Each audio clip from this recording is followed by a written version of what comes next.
Sydney.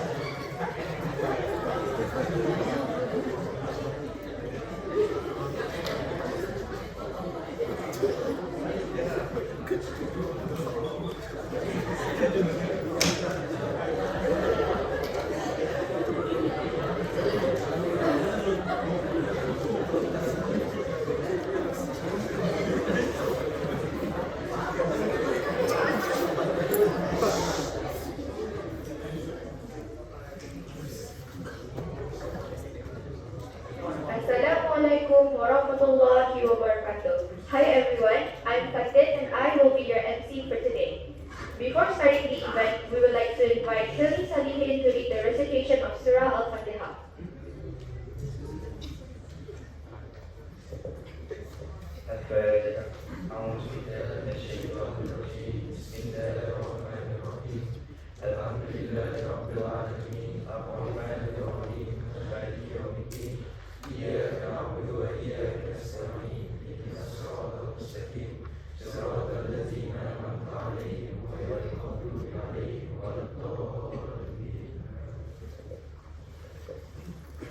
Amin, amin, ya rabbal alamin. Thank you, Hilmi.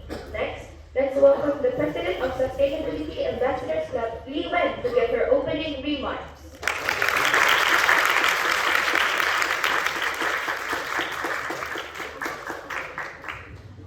Good afternoon to our tutors, guest panelists, and students. I'm grateful for this opportunity to welcome you all to our Sustainable Environment Forum and Eco-Friendship. Before we begin, in case of emergency, please calmly make your way to these two doors, and gather at the car park. This afternoon, we hope to hold a constructive discussion as we delve into topics regarding sustainable practices and embrace the spirit of eco-friendship. Now, please allow me to introduce our panelists. Ms. Trisha Lai from Kaimana Living.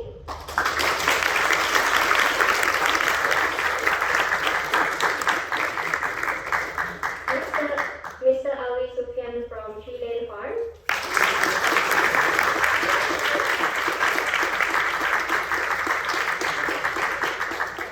And Mr. Izzuddin Ishaq from Ruwa.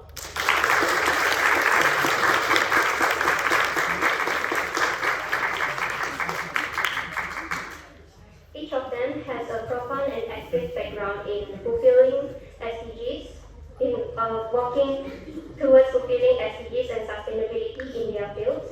Their expertise will hopefully pave the way towards a more eco-conscious future, inspiring us to take more meaningful actions. Without further ado, let's proceed with our forum, and I will now pass the floor to our MC Fatin. Thank you.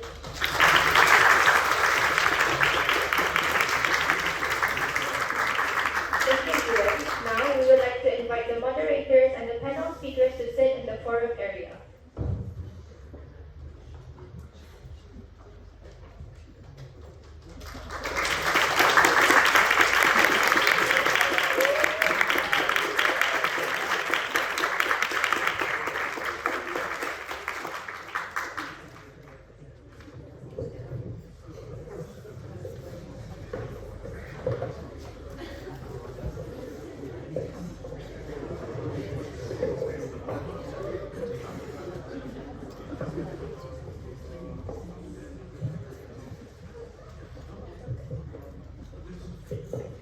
Assalamualaikum and hi everyone. I'm Jasmine and I'm Claire. we will be your moderators today. Today's forum is about a sustainable environment. So before we start, we would like to explain how today's forum will work. We already have a set of questions prepared for the panelists, but we will also open the floor to the audience if they have any questions to ask. You guys can ask by scanning the QR code on the slide. So without further ado, let us meet our panelists today. On my left is Mr. Alvi, and followed by Ms. Trisha, as well as Mr. Izudin.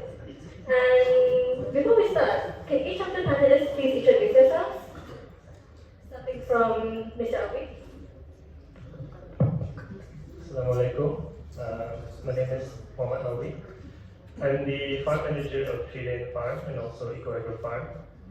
Tree Lane Farm is a small organic operation in Temburong, and Eco Farm is a fruit plantation in Temburong as well. My background is in agriculture, so I did my degree in the UK at the University of Nottingham, and I came back in 2019 and started working for Eco Farm, and I started my own business, which is Tree Lane Farm.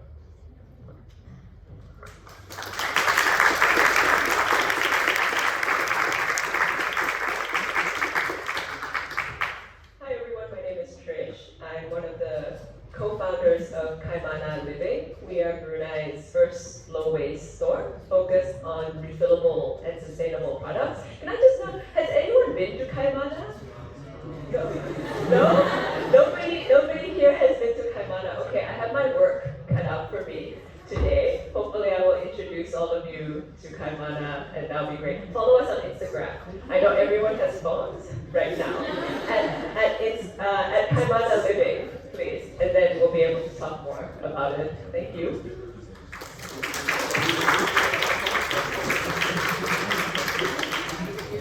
Assalamualaikum warahmatullahi wabarakatuh. My name is Hazwani. I used to go to PTET 2016 to 2017. So a bit of my background. I am part of the WAP, an NGO. So the NGO is focused on the conservation of biodiversity in Brunei. So we do it mainly through education and awareness. So a bit of my educational background, I have a civil engineering background and currently working as a project engineer in one of the oil and gas companies in Brunei.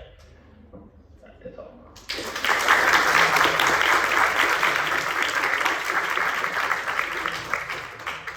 Wow! As you can see, we have three amazing panelists with three different backgrounds. So let's start this forum with a general question for all the panelists. So what does being sustainable mean to you? Can you start with Mr. Ali? I suppose I really got into sustainability when I came back from my degree. Actually, no, even before that, I did a permaculture course. So that was back in, I can't remember now. I was probably around 18 years old. I did my permaculture course in Bali, and that really got me into a sort of rabbit hole into sustainability and the importance of growing food sustainably. So I think that was like how it all really started. And as a business owner now and a farm owner, I really try to implement the things that I've learned throughout the years. Even in uni, we did a lot of modules in sustainability and how to farm sustainably. So there's really, I guess that's how it really, let's see, it's, I guess, sorry, lost my train of thought. But yeah, so it just, that's where it all started. It's from my permaculture background. So the question is, what does sustainability mean to me? Yes. So for me personally, I spent most of my adult working life living in Vancouver, in Canada. And guys, you don't need to ooh. Brunei is also a fantastic place. Not having lived in both places, Brunei is also super ooh. But what was big things with Vancouver is that, and a lot of the bigger cities, is that low-waste shopping is a growing trend over there. Has anyone gone to a low-waste store outside of Brunei, maybe? My co-founder says, has anybody here, have you gone to like a low-waste store? No, right? So it's actually not a very big thing in in Brunei, we were the first, so it didn't exist at all. But in Malaysia, there's like 2 or 3 low-waste stores. In KL, in Philippines, Singapore, there's some low-waste stores as well. So for me coming back and I am Bruneian, so I came back to Brunei to visit my family for Lunar New Year, and then tada, COVID, right? Lockdown. Oh, cannot go out anymore. And all of my shampoo, my toothbrush, my toothpaste, it was all running out, and I realized that there was absolutely no option for me to shop low waste to refill my shampoo bottles. Because here, what we do is we buy the shampoo and then we throw away the plastic bottle, right? So can you think about over our lifetime, just how many bottles we throw to landfill? So for me, what sustainability means was I learned how to shop low waste abroad, and having this knowledge, I also had the privilege to be able to open a shop here in Brunei to try and encourage people to shop low waste. We are only in Bandar. We have one store in KB2. So you guys are kind of in between. You can choose which one you want to go. But check us out, and just every little bit helps, right? Sustainability is such a buzzword right now. Everybody's talking about it.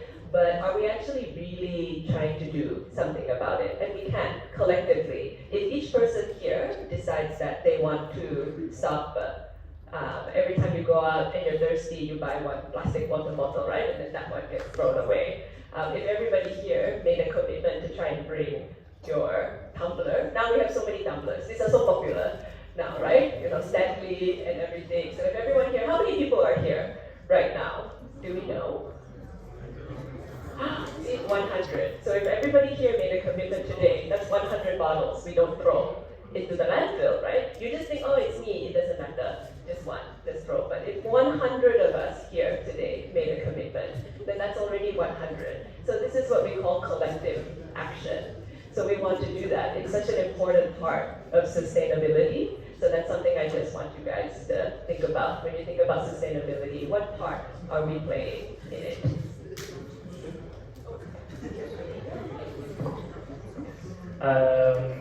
For me, what is sustainability in a layman term? It's basically when we use something, we are not running out of. For example, in the bathtub there's water.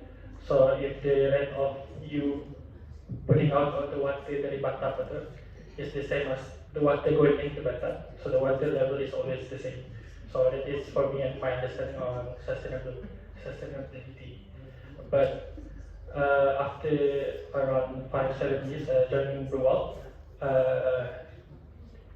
spending time with all the passionate people who is passionate on biodiversity, they started to instill something in me.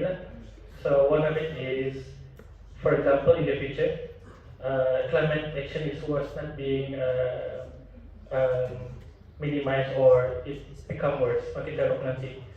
So at least in the future, you can tell your grandchild or like, oh, when they ask you what have you done or did you did something during the climate change or anything, even though your action is very small, but then you have a time to minimize the impact of climate action. So another thing with sustainability is it will impact in the future. So it will impact us in the future time. So it's more of your preparation on future, whether you want to have a sustainable future or future that is a bit of a rough if the climate action is not being issue handled. I think that is my view.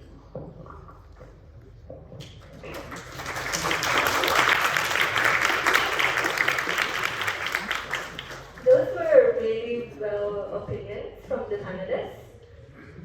One thing that caught my interest was when Ms. Trisha, you talked about your business. May I ask if you have faced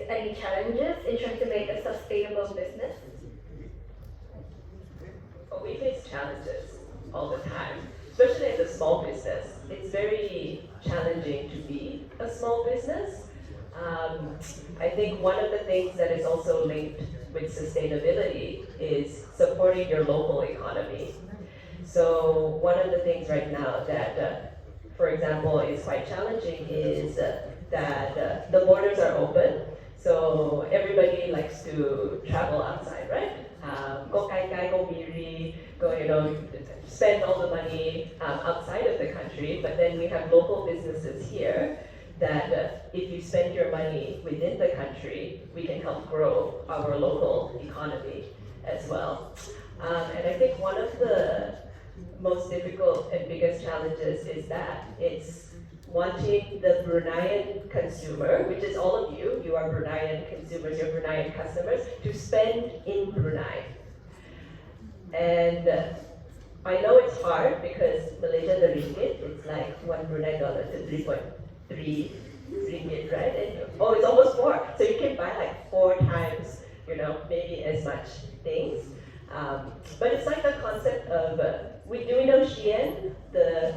Right? So Shein is like ultra fast fashion. It's not even fast fashion anymore, it's ultra fast. They produce something like 10,000 designs in one day, and they just keep like spitting out so much clothes because it's so cheap.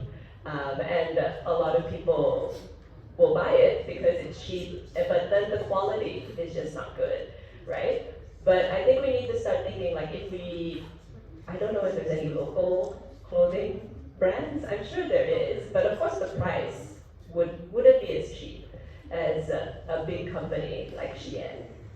But if you spend your money locally in Brunei, then the quality one is better. Yes, you may not be able to buy as much, but I think we should also always be thinking, do I need so many things?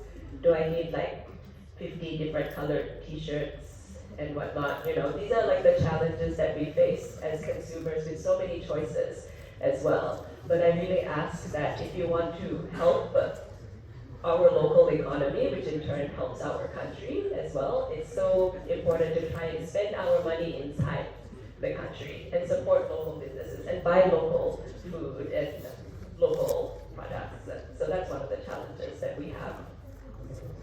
How about Mr. Ali? Did you face the same challenges when opening Trilane Farm? So we started 3 years ago, just when COVID started then. So we saw the same challenges that Kaimana saw, which is that a lot of people are buying products from outside of Brunei. And it's the same with food products as well. Especially for fresh produce, we have Sabah and Sarawak just next to us. When products from Sabah and Sarawak flood our markets, the prices plummet down. Like for example, we sell our eggplants for $6, but just last month, truckloads of eggplant came in and the price dropped to $1 per kilo. So it's very hard for us to compete with their prices because the farms in Sabah and Sarawak are huge and they have the volume to sell their products really cheaply. Whereas for us, we've only got 2 workers on 1 acre, so it's a challenge for us to compete with outside production. And because we are doing organic farming, it's more labor intensive. Our costs are higher, so it's really not an option for us to sell our eggplants for $1 a kilo. So that was one of the few challenges. And another challenge is that the infrastructure for agriculture in Brunei is very, very underdeveloped because agriculture is a very new industry in Brunei. It's an upcoming industry, but it's a very new industry. So the infrastructure is just not there. When you apply for land from the government, you get basically a forested plot of land with no electricity, no water, no infrastructure. So when we go in, we're starting from zero basically. So we spend at least half a year to a year just building up the farm before we can even grow something. And so it was quite a challenge for us in the beginning that we go through. So do you think that by being sustainable, does it give a better outcome than not being sustainable? Shall I answer that? Okay. Yeah, so the reason why we're doing organic vegetables is because I believe that we have to do it in a sustainable way, because if we don't, our kids, the future generation, they won't have enough resources to grow food like we can right now.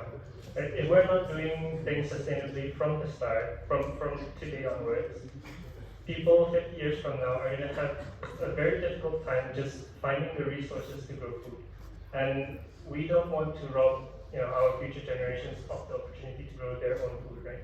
So we have to think about how we can use our resources properly and efficiently. And like what Mr. Izudin mentioned just now, you want to not deplete your resources, right? You want to make sure that the amount that it's refilling is similar to the amount that you're taking away. Or even better, do things regeneratively. Take what you need, but also make sure that it's building up more than what you're taking.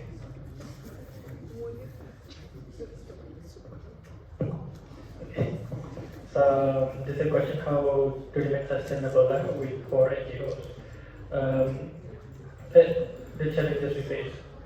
So for us, it's slightly different. We're not a business, we're an NGO. So the challenge number one would be the manpower. This is a voluntary organization. So outside of being a member of Global, we are also a working person. For example, I'm a project engineer. So my time is very limited to after working hours. So that is one thing. And then, for example, just for today, I have to take a leave to be able to attend this event. So this is one of the challenges when you are having this NGO. And then another thing is we are not a business body, so money is always one of the challenges.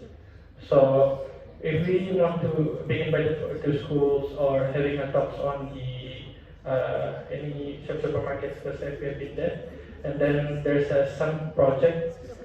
For example, last year before COVID, Stella opened us a month of Manila to make a little Eco Pahlawan program. So it's a 6-month program, and then we will be having an activity or any talk that is relevant to the local biodiversity. So we're educating the kids on what we have in Brunei and why it is important for us to protect. And then another project we have is Bruwal documentary. If you go to YouTube, you can search Bruwal. We have 2 documentary released, I think around last 2 years. So the first one is on the mangrove. So the importance of mangrove and why we need to protect our mangrove. And then the other one is the tiny heroes of our seas. So if you have time, you should watch that. So it's like an NGO bypass hit. If you see the video, I bet most of the animals, most of the plants, you guys never pernah lihat lah. And then the opportunity for you guys to lihat barang itu is a very hard. So those are the kind of animals that we want to protect. For example, if you bring macam orang dari Europe or UK or US, for us, si monkey di sering jalan hampuk tiganya. For them macam orang living in the city, so the forest cover in Europe is very very small. So seeing monkey is very macam baru pernah ni dan ambukan macam tu. And then for example, if you go to KB or on the way to Meiji, you can see hornbill on the top of the traffic lights. So our part NGO is to make sure that the kids, the future, know how to hornbill. Bukannya macam pulau macam besar sebenarnya. So that's our role lah. So another challenge that we face is when you do some small action, for example, using the recycled bag, not using plastic straw, using metal straw. Logically speaking, apa yang impact macam tu kan? When we talk about this macam suruh pakai metal straw and everything, the mindset of the public is very hard to be changed. So sometimes we have to focus on the kids because it's easier that we ajar awal. This is important. We need to act this way or this way, not this way. So that's one of the challenges. Another challenge is we are an NGO, so we don't have the authority. So we work closely with the local authority. For example, we one of our problem is wildlife rescue. So one of the rescue is rescuing landak. You know landak? Yang ada spike. So those kind of things we are not being ajar how to handle and everything like. So when the rescue is being called, so we have to do it. So I bring my container or heavy glove apa. Kalau naik ke sana, ada 3 ekor besar. So like this is 1 ekor. So that's one of the challenges and how we going to independent the animal from housing area and then to a safer place which is like some forest lah, where their habitat yang dengan dorang punya condition. So those are the few challenges for us to sustain the NGO.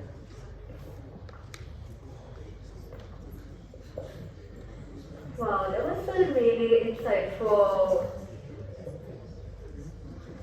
message, and I started to wonder about protecting our nature, and that relates back to what Mr. Ali had mentioned earlier about how your farm uses sustainable farming techniques. Can you please elaborate more on what kind of techniques you guys use? Yeah, sure. So we are an organic farm, and organic basically means we do not use any synthetic material in our farming. So we don't spray any pesticides, we don't use any synthetic fertilizers. So pesticides are what you spray to kill pests, right? So that's what it is. Pesticide, right? It's to kill pests. And pesticides are not, they don't discriminate between a good insect and a bad insect, right? So if you spray pesticides and it's a flowering plant and a bee pollinates that plant, the bee will actually die from the pesticide as well, or it will have long-term health effects on the bee, and it can affect the whole colony of the bee by bringing contaminated pollen with the pesticide back into its hive. And so these sort of practices are convenient for farmers, right? You have a problem, you spray with pesticide, it's gone. But for us, we try to go for a more sustainable method. We don't use any pesticides, but instead we use physical barriers. Right? We use insect netting that are reusable. We've been using the same netting for 3 years now. And these sort of methods are more labor intensive. Right? Every time we harvest, we have to take the nets off. Every time we do any weeding, we have to take the nets off. Whereas if you spray pesticide, it's so easy. Now, even for big farms, they have airplanes that just fly over the farm and spray the pesticide, and you're done in an hour, right? So a lot of the practices now of conventional agriculture is for the convenience and ease of the farmer. It's just to make things very, very efficient for the farmers. But in the long-term run, the heavy use of pesticides and chemical fertilizer has a very detrimental effect on the environment. So that's why we don't use any pesticide or chemical fertilizer. And for chemical fertilizers, it will also destroy the soil that we grow our crops in, because the fertilizers themselves, they have an acidic property, and it also destroys the soil carbon. So the nutrients in the chemical fertilizers react with soil organic material, and over time it degrades the soil to a point where you have to apply double the amount of fertilizer that you used a few years back. Right? So the soil sort of loses its nutrient holding capacity, whereas for organic agriculture it does the opposite. The more you use compost, the more you try to build your soil, the less you have to use these inputs over the years. Just to give you an example, when we first started, our soil was yellow clay. It was very, very heavy clay. It was super swampy. We couldn't even step into the field without losing our boots. It was that bad. And over the years, we've turned that yellow soil into a very dark, rich soil. And when we first started, we couldn't grow kangkong. You guys know how easy it is to grow kangkong, right? It grows in longgangs and basically wherever you don't want kangkong to grow, kangkong will grow. But we couldn't grow kangkong in our soil, it was that bad. So now we're able to grow tomatoes, eggplants, all the good stuff with very little issues. Yeah. And when you have healthier soils, it also creates healthier plants, and healthier plants can defend themselves against pests. So these are our sort of methods of controlling our pests. Wow, that's a great way to farm. That's the first time I've heard farming like that. So, a question from the audience. Is there a way for us to be sustainable and cheap at the same time for those who are not very wealthy? Can Ms. Trisha answer that? Yes, I really want to. This is a really great question. So I will say that low-wage shopping, just up front, it is more expensive. You go to Kaimana, the products are not cheap. And the reason for that, one, is because we are a small business. We are not able to buy large amounts, so that from the supplier it can be much cheaper. You guys know economies of scale. Is that something that you've learned already, right? So a lot of the problems with Brunei and small local businesses is that we can't take advantage of economies of scale. So everything that we buy is already expensive. And then when we try and sell it to you, in order for us to pay our team, to pay our rent, to pay all of our operational costs, it does become more expensive and it does become higher. So with this question, something that's really important to us as well is to know that you don't have to spend a lot of money to be sustainable. Sustainability is not about buying the newest, reusable, fanciest bottle for $100. It's using what you already have. We have so many things already that is in our house, I'm sure, that we can use to repurpose. So one of the biggest actions that you can do with sustainability is to first look around and see what can you reuse. What products are already in your house? A lot of jars, a lot of empty jars that you can use as containers. You don't need to buy a lot of things. Another thing too is I think what I really like to see with your generation as well is the growth of thrift shopping that I really like. And I think my parents' generation last time is like, yeah, I don't want to wear like somebody else's clothes, more already. That's like not nice. But I think we're starting to come into an awareness that if you have so many clothes that you donated and you like something else, then just wash it and then it'll be clean and it will be good and you don't have to keep buying and be a part of this cycle of just buying new. So there's a lot of things you can do that is actually free or super cheap that is to be sustainable. Another thing that I can recommend that is also free is when you go for a hike in your local park, there's a lot of rubbish, right, that you see, pick it up, that's free. That doesn't cost any money, but it does cost some of your time, right? So there's nothing truly free in this world, and I think one of the important things that we are mentioning here is that where do we want to put our effort? If we want a truly sustainable world, it's going to take effort. The reason why right now our world is not sustainable is because we are always choosing the easy thing to do, right? A lot of our systems are built to extract, to take out, to take out, to take out, to take out, to burn, to use, and we are not replenishing. So replenishing and making sure that we can have a sustainable way moving forward, it's going to take a lot of effort. And myself and you, this is a call for everyone. Put in the effort. We can do it. So that is not financially, it's free, but your soul will need to pay, right? We need to put in the effort. So that's a great question. Thank you. Do you want to add on, Mr. Sid? I think the cheapest way is, one way is SDG, Sustainable Development Goals. So not everyone know about SDG.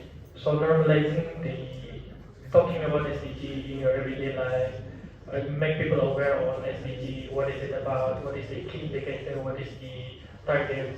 Those are also an asset for sustainability, which I think everyone can do that. For example, just gambar anything, click hashtag sustainability, SDG. Those are one of the efforts that I think is the easiest one and I think cheap. I think that is something like what I can think of. Another one is as mentioned before, you can use anything that is available in the house. For example, when you go back dari rumah, using the container is one way of being sustainable. Slightly changing your routine or habit one day at a time. For example, today pakai container tapi pakai sudu plastik balik-balik buang. Sebab container is effort sudah. So next time you guys use a metal spoon, metal fork, another step further. Those are one of the efforts you guys can use lah. I think everyone can agree. For example, when you buy sini probably contain sini nasi campur, bali pakai pinggan. That is one of the efforts. Using your own container, one of the efforts. Easiest way is using your own bottle. Masa order coffee, I think coffee is now a trend. So when you guys buy coffee, use your own tumbler, and I think ada discount again. Maybe I'll add on a bit to that.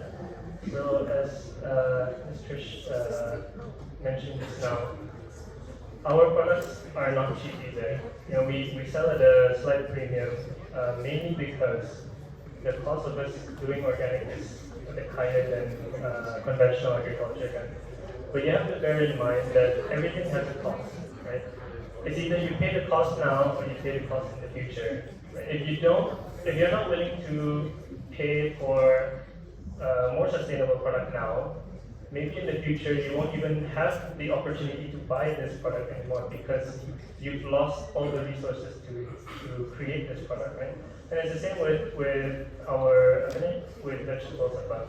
If you don't support sustainable businesses now, in the future the climate is going to change and maybe it's going to get too hot for us to grow tomatoes or something like that. Then you won't be able to buy tomatoes or grow tomatoes anymore. So it's either you pay for the cost now or you pay for the cost in the future. And there's always that hidden cost that we don't really think about. Obviously, I'm not asking everyone to pay for expensive products, but if you can afford it, better to contribute to sustainable businesses. All of the panelists have provided with a lot of helpful methods to be sustainable, which are cheap and free. However, I've noticed one question that's been garnering quite a lot of attention from the audience, which is, what are the most impactful sustainable initiatives you've been part of or have witnessed? Can we start from Mr. Asyiqin?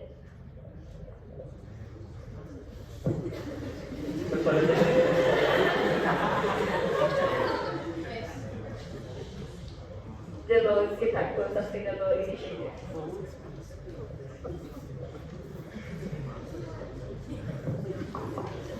I think being part of an NGO approval is one of the biggest impact on the sustainability. Another thing is, one thing is the documentary, as mentioned before, the Heroes of Our Sea. So the collaboration of making the video, we collaborate with NGO from Singapore. So the thing called diving, I think Pilong Rocks. I don't know that place. Tapi near the Muara. So when we released the documentary, it was shown in Singapore punya cruise boat, and then if you go to airport, there's a TV basar di sana, and then the small TV behind each chair in the airplane. So our video is being shown there. So I think that is one of our biggest project, which we could reach a lot of views. So for me, that is the biggest impact. Does anyone want to add on? Sure. I think for me, in terms of what I've witnessed, in terms of an initiative that was bringing forward sustainability and focus, was because I had lived in Vancouver.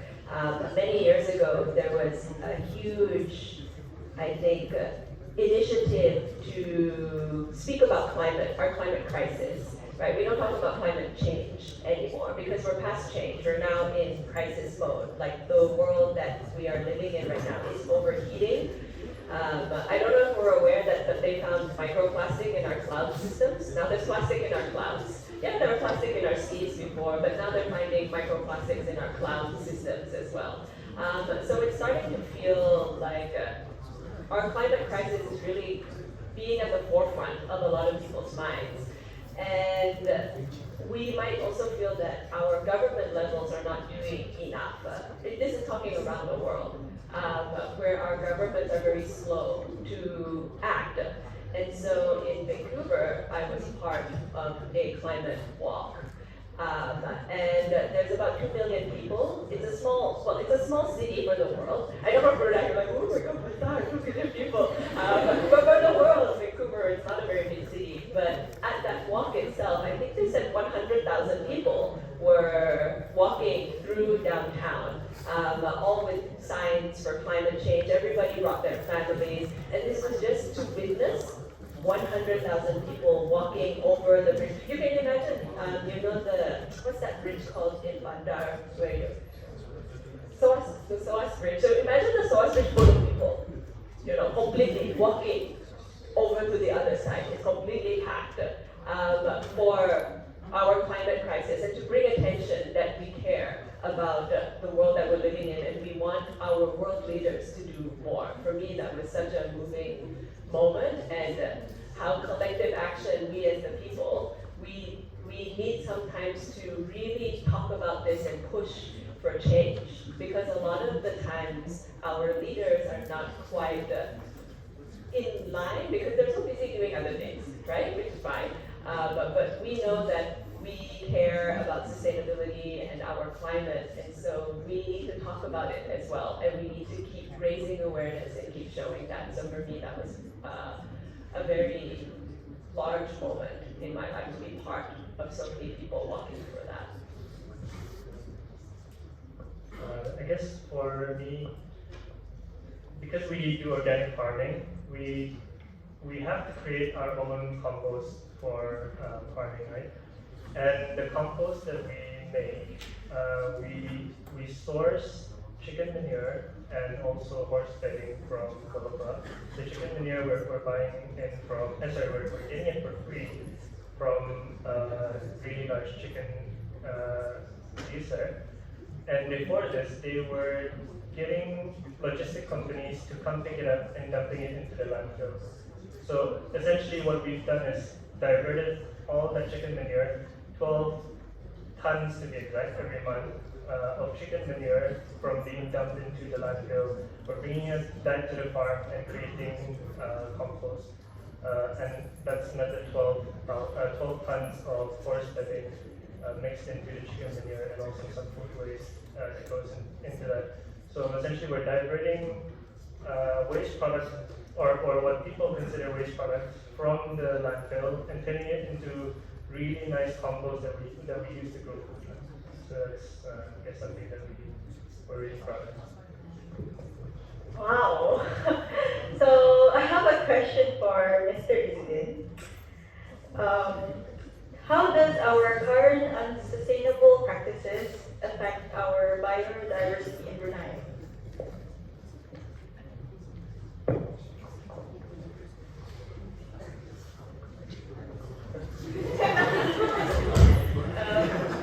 Does our unsustainable practices affect the biodiversity in Brunei?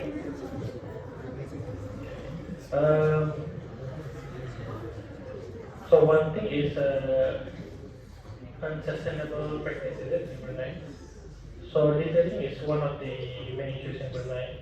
So when you litter, like for example bottle plastic, tissue, the impact is the aesthetic jalan and everything animal can boleh makan and is looked at as food. So what very dangerous is when it comes to, for example, if you go to KP, there's some part, the forest is belongs to them. So most of the forest fire in Brunei cases related to the cigarette butts. So people like high breaker, so like they jalan saja. Kali sigo-sigo, kali mo. Kali that starts the fire. So one of the practice littering itu, one littering action can lead to the forest being burned. When you think about it, forest being burned, ilang pa po, that's it. But when you think more deeper, the habitat ilang. So there's where, for example, in Mini, there's a pump, a very big area. So if you fly the airplane, you can see the pump. So after the pump being made di sana, so they're starting kenampakan of macam for example leopard DKP, and then there's more hornbill DKP.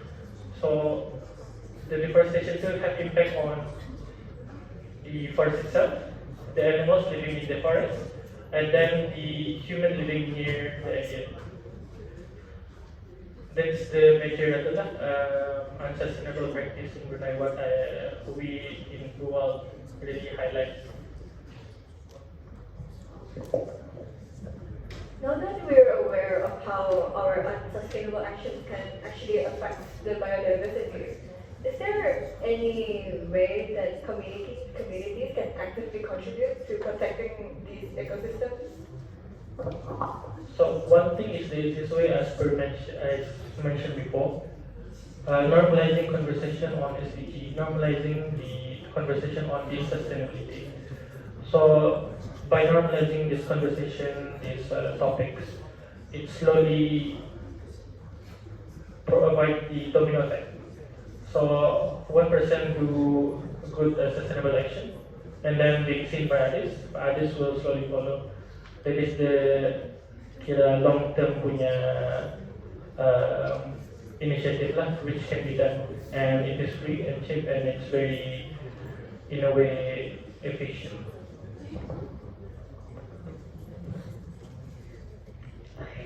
So let's take another question from the audience. This question also got 7 likes. 7 likes. That's a lot. So the question is, what policies, in your opinion, would greatly support sustainability in Brunei if it were to be implemented? Can anyone answer? So in Rual, we also work closely with local authorities such as Jabatan Perhutanan and Perikanan. So in Brunei, we have our own policy, wildlife policy. So the wildlife policy, I think it last updated was 1988 or something around that years lah. So most of the clouds or most of the animals are not being, the policy is updated basically. So we work closely with the authorities. We compare the local punya policy. We compare it with KK, for example, and we. So what are the gap between our policy and our neighboring policy? Because at the moment it's not. Kamu nampak every day, poaching is happening in Brunei. Animals being sold in and out dari Miri. Those kind of things is happening in Brunei. So the fact that they are happening lama sudah and no action or lack of action is being implemented or policy being implemented, that need to be looked into that. One thing with poaching and selling of animals, it will lead to extinction of the animals, and especially animals can bring, for example, I think COVID, people say it's from bad capacity. So this animal, for example, original from Brunei, so it brings some virus which is original from Brunei, go to our neighboring country. Those are one of the concerns. So I think policy on poaching and selling of animals need to be improved. And other than that, I think it's a very trendy at the moment is animal cruelty. I think in IG, PAUSAP is doing something about it. Policy is a bit lacking on that part, so we need to look into that one also.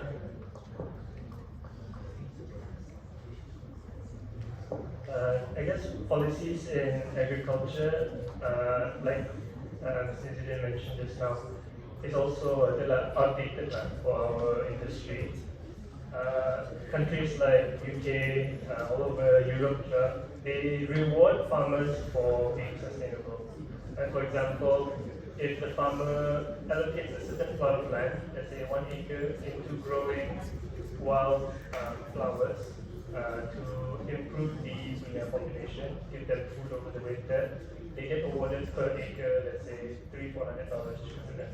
So it encourages the farmers to move towards sustainability. So instead of the consumers paying this, the government is rewarding them, so they are more incentivized to farm sustainably, which is what we're lacking here in Brunei. We're not being rewarded for being sustainable. In fact, the government, Jabatan Pertanian, they encourage farmers to use pesticides. They encourage so it's sort of a bit backwards. So I think policy in rewarding farmers to perform sustainable approaches is needed. Sorry, Ms. Trisha. It seems like it's almost the Azan prayer. So we'll take a 5-minute break and we'll listen to your view after the 5 minutes, okay?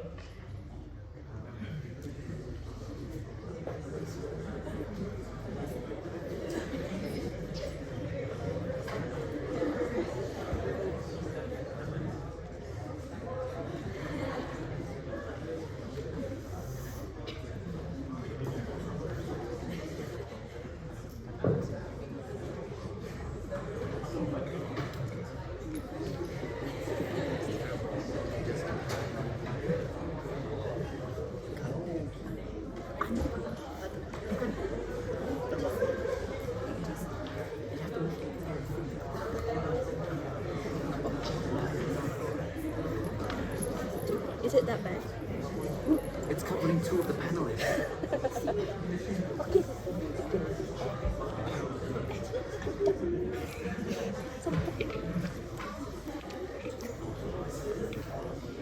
How do you expect me to fix it? Since when? Coba deh, Kak.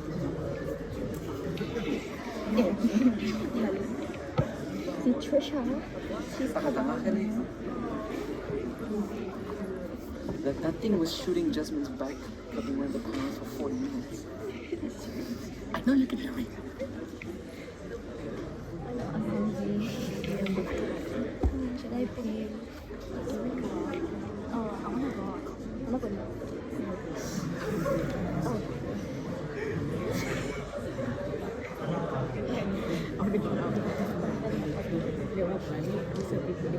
Oh, just come down. Since when did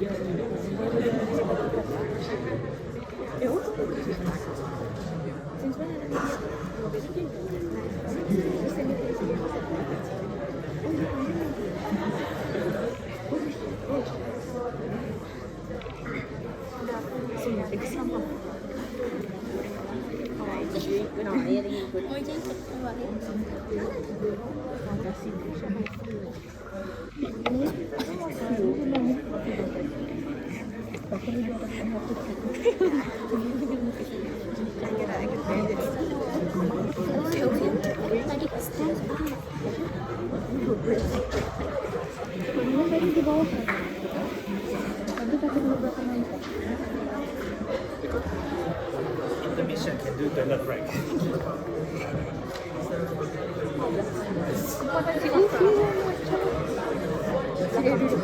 Tapi kalau belakang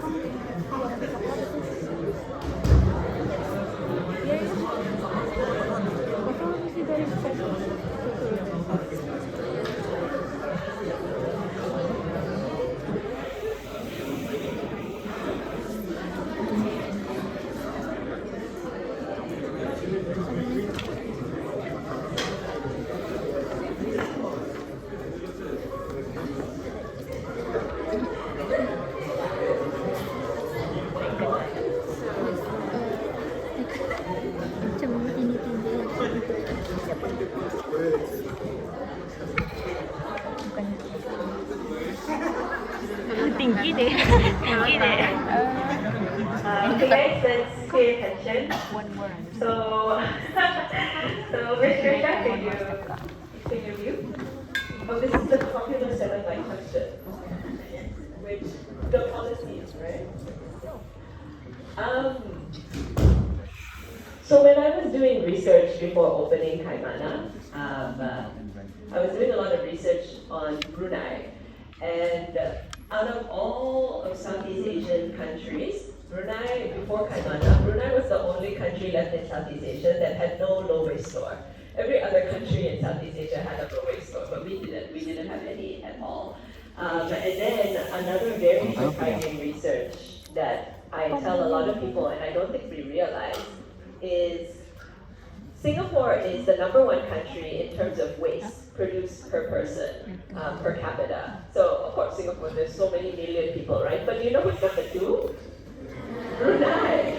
And our population is only 450,000 or something. We're so small. For us to be #2 in that list is very malu. Actually, don't you think? We produce on average 1.4 kilos of rubbish per person every single year. So there's 100 of us here, right? And each of us throw 1.4 kilos altogether every day. Think about how much that adds up. And in Brunei, we only throw everything to the landfill. We have no recycling methods here. There's one company called Evo. They're really fantastic. I don't know, have you guys heard of Evo? Yeah? So I'm so glad you've heard of Evo. Evo is the only company in Brunei that accepts office waste paper and turns it into toilet paper as a product to sell in terms of taking recycling. There is no other place in Brunei that does that. So all of our waste, our food waste, for example, that we could be turning into compost, everything gets sent to landfill. And when things go into landfill, nothing degrades because there's no oxygen in the landfill. So all of this rubbish that we are throwing into the landfill is pretty much going to be there forever. For the rest of our lives, for the rest of your children's lives, for the rest of your great-grandchildren's lives. It's a cycle that we have to break. And yes, policies are very important, but also government is very slow. So while we should always be pushing for policies that support sustainability, we also have a responsibility to take the actions that we need to do to try and mitigate our impact on our waste systems and on our planet overall. So I'm always talking about it's very important to have government laws and regulations supporting this, like the plastic bag ban in supermarkets. That was really fantastic, but that happened 7-8 years ago, and nothing else has happened since, right? Because it's almost like, oh, hey, enough, no need to try anymore. We already banned plastic bags, but we have to keep going. We have to keep pushing for more initiatives in sustainability. So yes, while it's very important to have government policies, we also cannot wait anymore. We don't have the luxury of time. I know it feels like that in Brunei because we're sort of like relax, right? Because we're very privileged here. We don't have any natural disasters. But you've noticed the rain is getting worse. It's getting heavier and heavier. The roads are starting to really flood. A lot of things are happening. So we must try our best to be sustainable with our actions, to try and not consume and waste so much. So that's something that I invite everyone else to do. Because we're talking about waste, I think about 30% of our domestic waste actually is from food waste. Yeah. So that's something to think about as well. How do you reduce your food waste? You know, sometimes it's easy to just, oh, I want to get these blueberries, but it ends up just sitting in your fridge for weeks until it rots and then you throw it out, right? So how do you, sometimes, better to control your consumption of it. Do you really need to buy this product? And if it's starting to go bad, maybe turn it into jam or something like that, preserving your food instead of just chucking it into the bin. So how can we encourage the youths to have a more sustainable lifestyle, and how can we as youth do that sustainable lifestyle? Can anyone start to answer?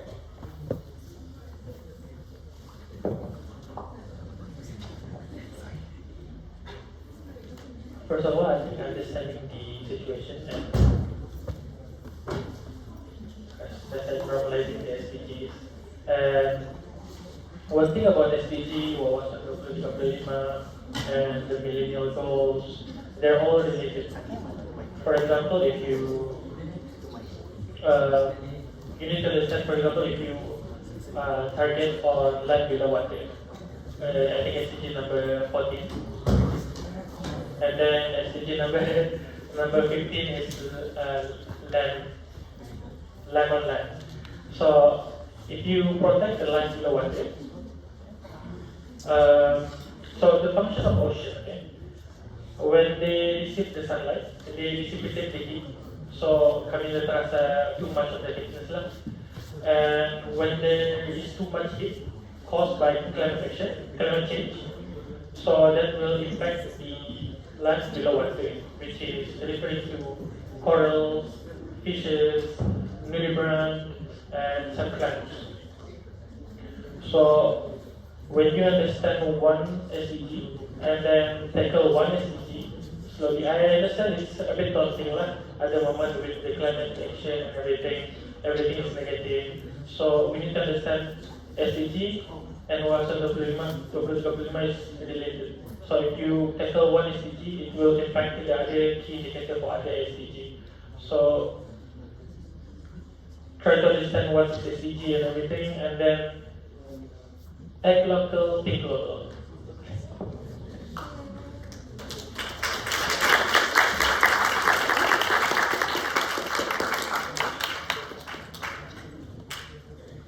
So it's what can you do to encourage? I think the ultimate thing is you need to care. It's very easy to. Are you signing it? There's a sustainability pledge that I saw. Is there some sort of thing that you, or are you pledging, your commitment to sustainability?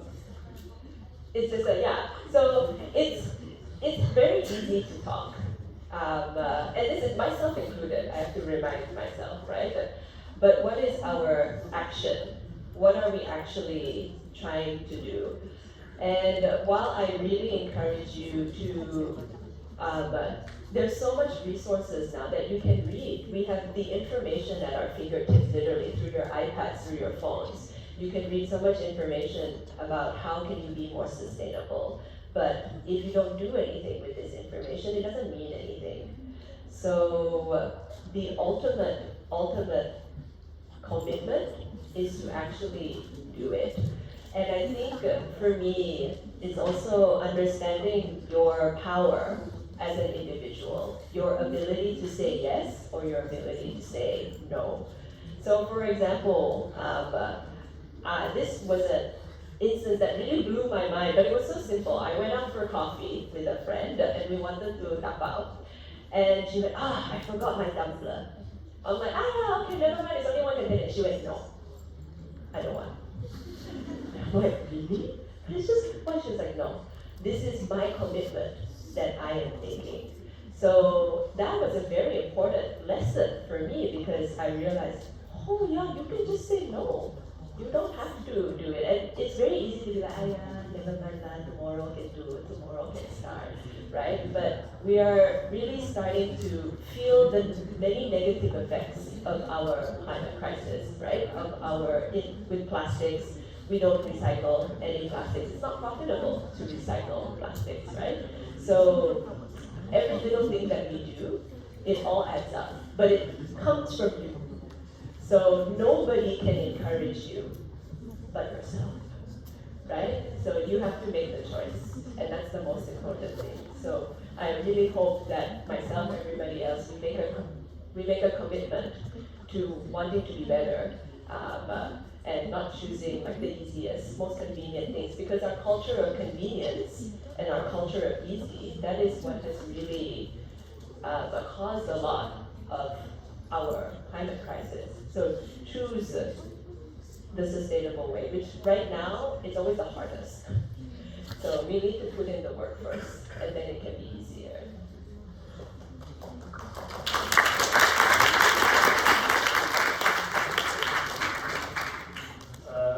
Like Mr. mentioned just now, you need to care, right? Because it's your future that's in trouble. Well, our future as well. I mean, not that old.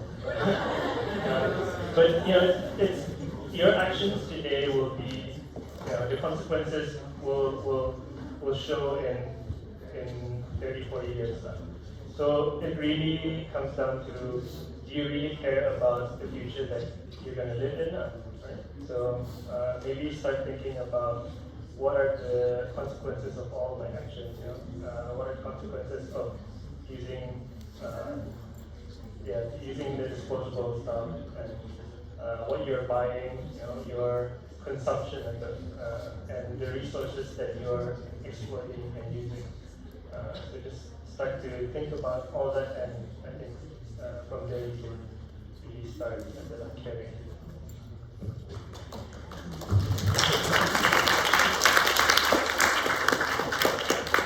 So there, I think it looks like we have run out of time. It's quite sad because we wish we could talk to you guys more.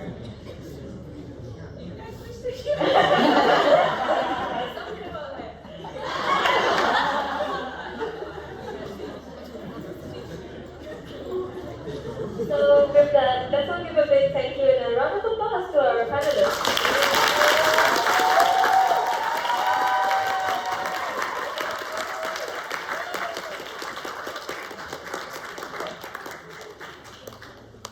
We really appreciate you all for taking your time to be with us today. And I hope you guys, the audience, will be inspired and will gain more knowledge on how to be sustainable in the future from now on. So with that, let's put this forum to a close, and I'll pass the floor back to Fatin.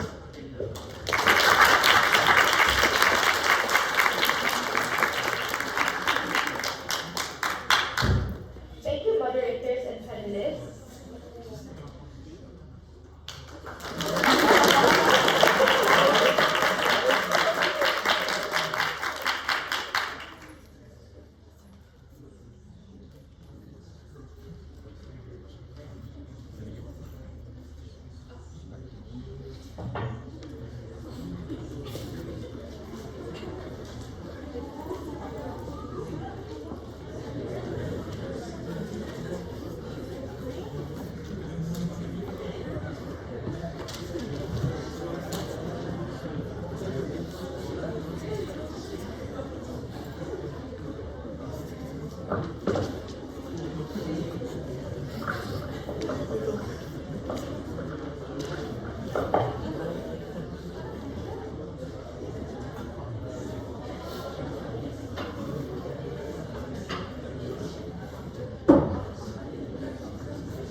Moving on, we would like to invite Ms. Nurul Hadina binti Haji Alias to announce the winning video for the Video Essay Competition 2023.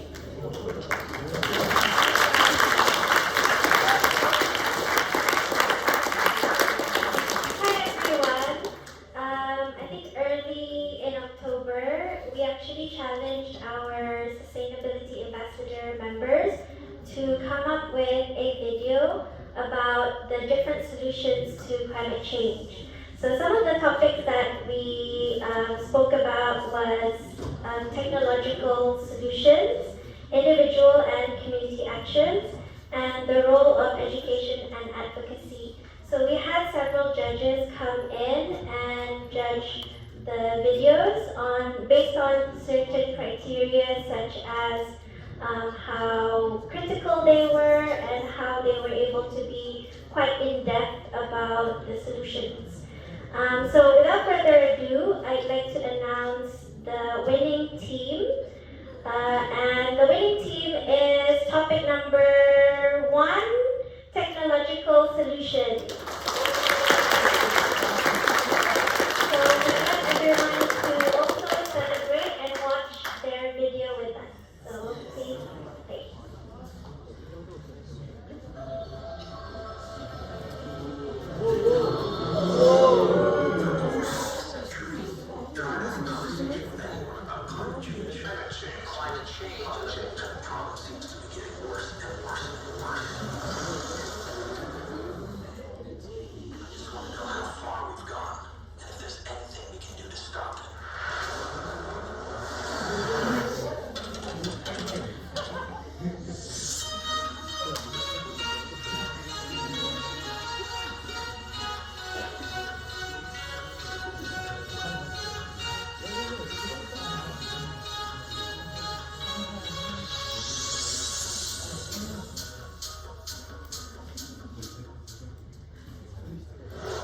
Ultralight fabric solar cells.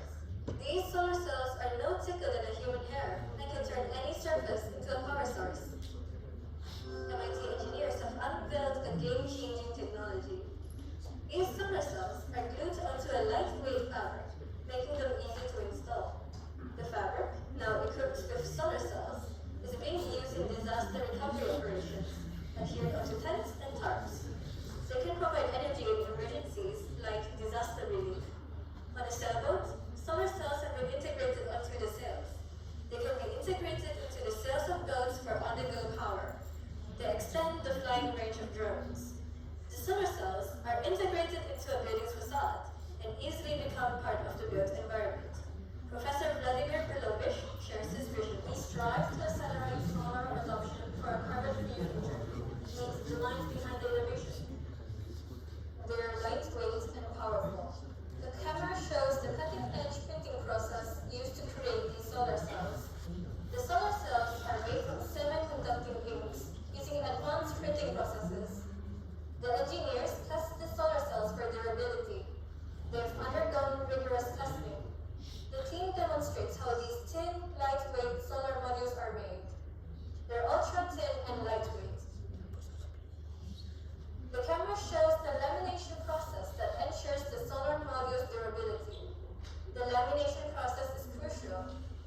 Professor Vilovich summarizes the potential of this technology. These solar fabrics hold the key to a carbon-free future.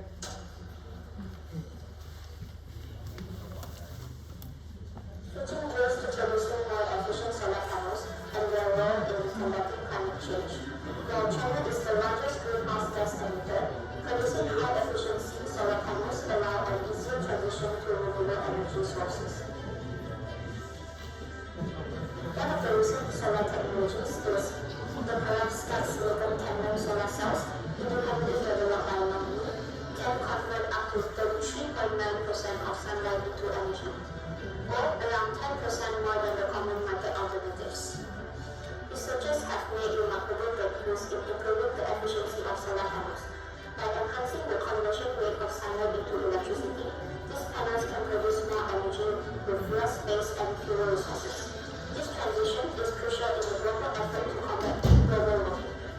Now, China generates more solar power than the rest of the world put together. And what sets China apart is its success in implementing these technological solutions. China is also on course to achieve its wind and solar power targets 5 years ahead of schedule, demonstrating its commitment to a sustainable future and a great example to other countries. However, as we embrace solar energy, it's essential to be mindful of the potential risk from resource extraction, environmental impact, to the vulnerability of global supply chains and the management of the waste. Renewables are on the rise. Let's take a glimpse into the Nanyang Technology University Singapore's new building, Gaia.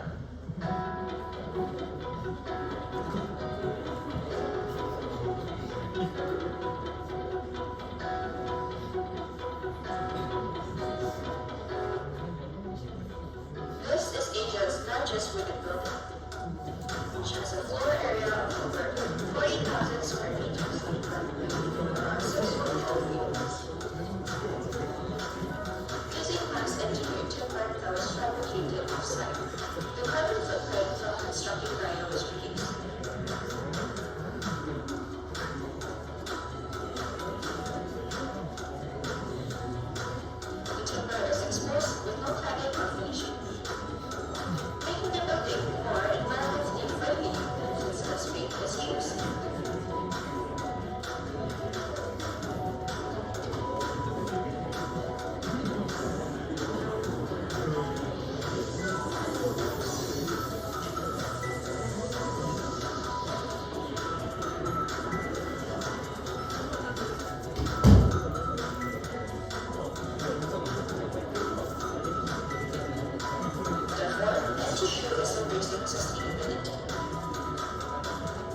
and to reimagine.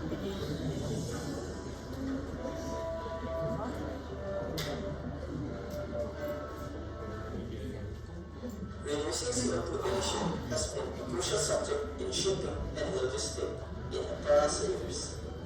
About 90% of global trade is carried by sea and container vessels, they remain the most important, efficient, and eco-friendly transportation. The shipping industry emits the least amount of CO2 per unit.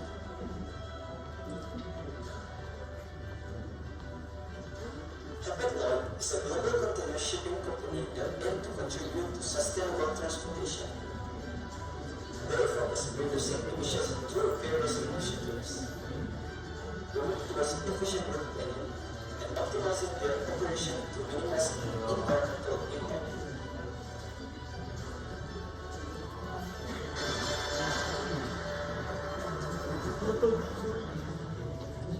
Hapag-Lloyd announced a partnership with Emission Group for emissions-reduced container transport. Hapag-Lloyd and Emission Group join forces with sustainability. Hapag-Lloyd shipment initiatives offer emission-reduced ocean transport. Shipping is a part of Hapag-Lloyd's environment neutral journey.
That was such an informative video. Congratulations to the winning teams.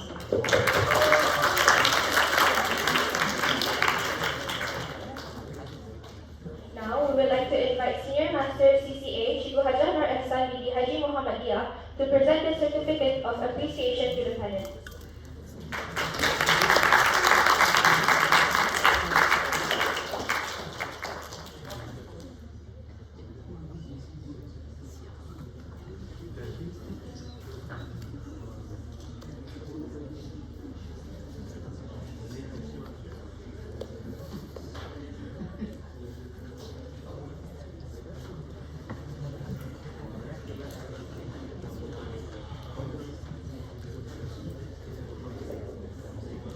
Let's give a round of applause to Mr. Ali Sufyan from Tree Lane Park.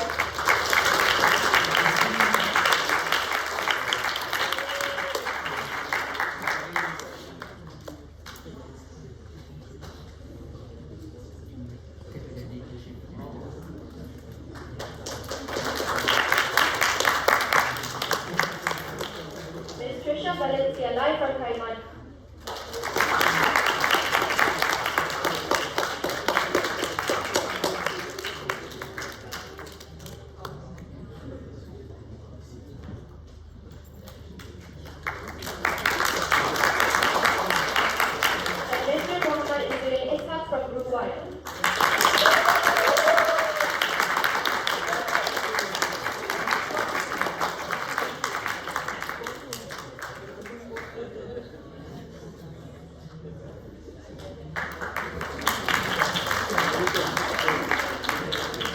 Next, we would like to invite one representative from Group 1 to collect the prize.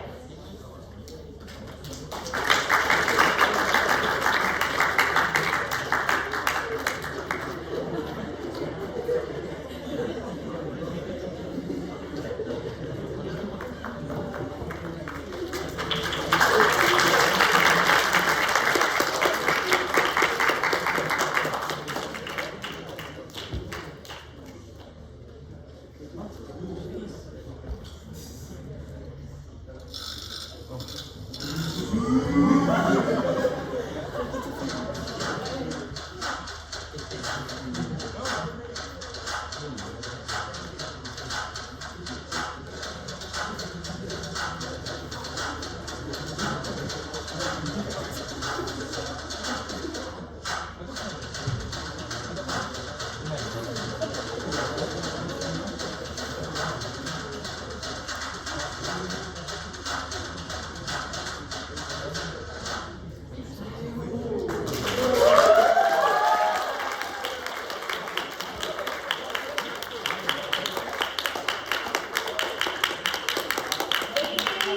and gentlemen, the moment that everyone has been waiting for, the launching of the Evo bin.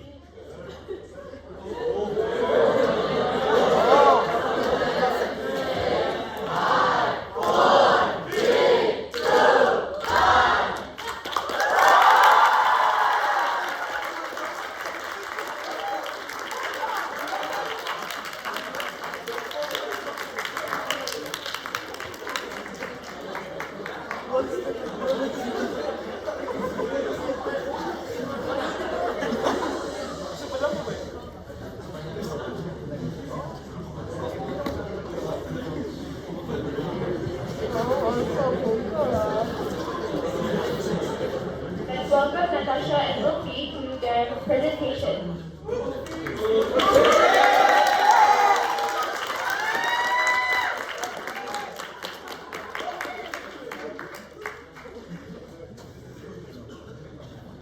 Assalamualaikum and good afternoon everyone. My name is Natasha. My name is Mohammed. My name is Mohammed Fakri. Today we are here to talk about the importance of proper use and maintenance of the paper recycling bin and Evo. Without any further ado, let's start with what to do when using it. First of all, you need to keep the area around it clean. Remove any paper and any non-paper items such as metals or plastics. Check and adhere to specific recycling guidelines in your area. Remove staples or clips from the paper before recycling. Ensure paper is clean and dry before disposal. And finally, recycle appropriate items. The items to be recycled are white papers, office papers, textbooks, exercises books, non-glossy books or papers, which means the books or papers doesn't have any delineation, and shredded office papers. Now, let us focus on what not to do. Dispose of hazardous materials improperly because it can cost us minutes of recycling process. Throw a large or bulky item that could damage the tin. Ignore cleaning it regularly to maintain hygiene. Include paper contaminated with food or grease, for example, pizza box. Throw in a paper product with heavy coating or lamination, magazine. Mix in non-recycled material like plastic or metal. And finally, overfill the bin causing spillage contamination. These are the inappropriate items to throw inside the bin. Food waste, magazine, food boxes or wrappers, plastic bottles, wood materials, metal, and newspaper. That's all from the innovation. In conclusion, I'm pretty sure that I can ensure that the effort of paper recycling can contribute to more positively sustainable environment.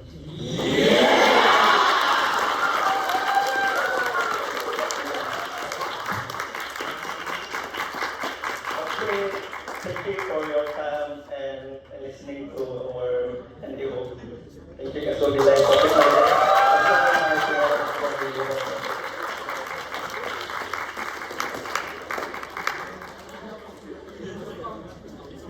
Wow, what a wonderful initiative. Finally, let's welcome Liwen to give her closing remarks.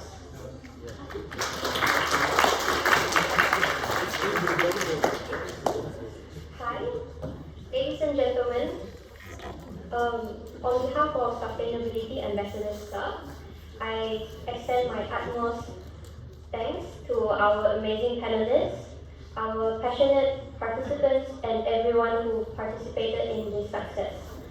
And hopefully, today's discussion and Eco-Pledge Day activity has motivated everyone to pursue a powerful change, and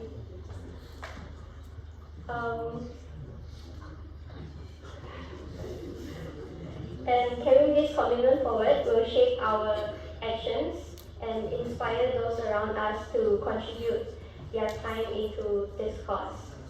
Until we meet again, may the seeds we plant today bear the fruits of a greener and more sustainable tomorrow. Thank you.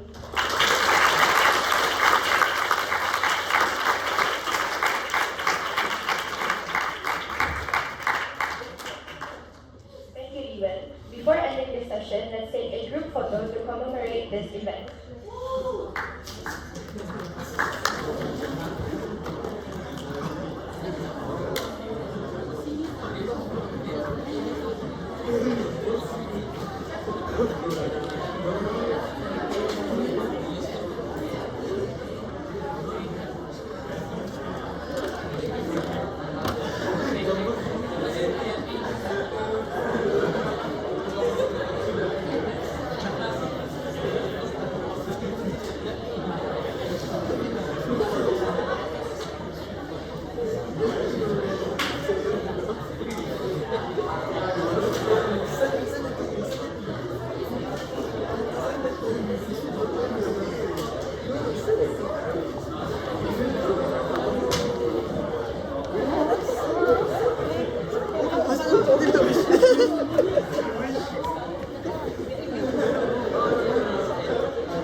إن الإنسان لفي خسر إلا الذين آمنوا وعملوا الصالحات